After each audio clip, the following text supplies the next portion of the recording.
All right, how about 4 blockbuster trade proposals that should happen right after this lockout's over? Baseball fans, this is the type of stuff, and this stuff's going to keep coming.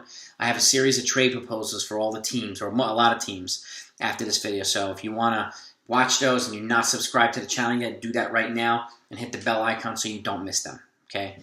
Number 1 trade was between the Los Angeles Dodgers and the Cincinnati Reds. In this trade, the Dodgers acquire Luis Castillo, starting pitcher, and Amir Garrett, super relief pitcher, from the Cincinnati Reds in exchange for Ryan Piguet. He's a starting pitching prospect. I'm not exactly sure I'm pronouncing his last name right. Andy Pages, an outfield prospect. Andre Jackson, a right-handed pitching prospect. And Miguel Vargas, a third base prospect. So 4 prospects, top 15 prospects, in exchange for a controllable starting pitcher for 2 more seasons and a controllable reliever for a couple more seasons as well. So more win-now moves for the Dodgers, more depth pieces, and long-term building blocks for the Reds. But they both represent needs on both sides, or needs addressed on both sides. So this is a solid trade.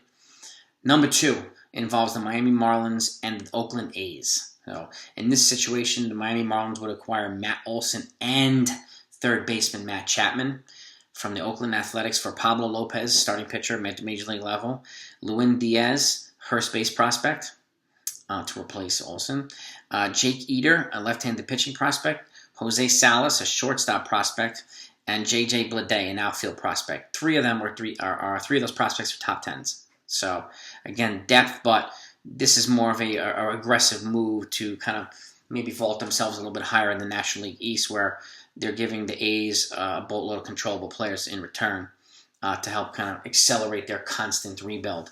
And this is not going to really put much of a dent in the Miami farm system either, because they are stacked. So they could easily absorb a trade like this. And this would, give them 2 controllable star players.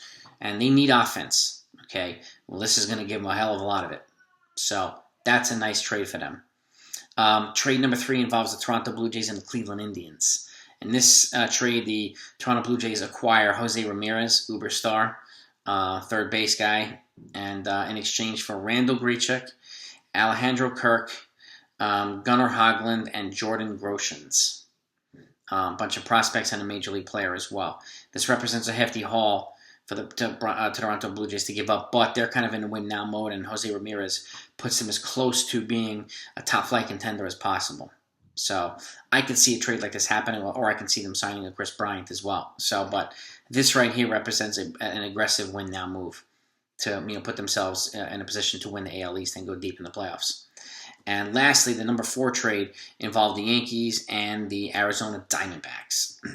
In this trade, the Yankees would acquire Ketel Marte, Zach Gallen, starting pitcher, and Carson Kelly from the Arizona Diamondbacks in exchange for Gleyber Torres, starting second baseman, Luke Voit, starting first baseman, Luis Medina, top pitching prospect, Oswaldo Cabrera, top 5 prospect who's a shortstop, Davy Garcia, and Chad Green. Yes, there's a lot of pieces, but I don't see a path to Davy Garcia right now. Chad Green's an expendable reliever, and they're dealing from a stockpile of depth there, and the Diamondbacks need relief. And they would get controllable, affordable pieces in return. Yankees would get a number 2 starter to go behind Garrett Cole.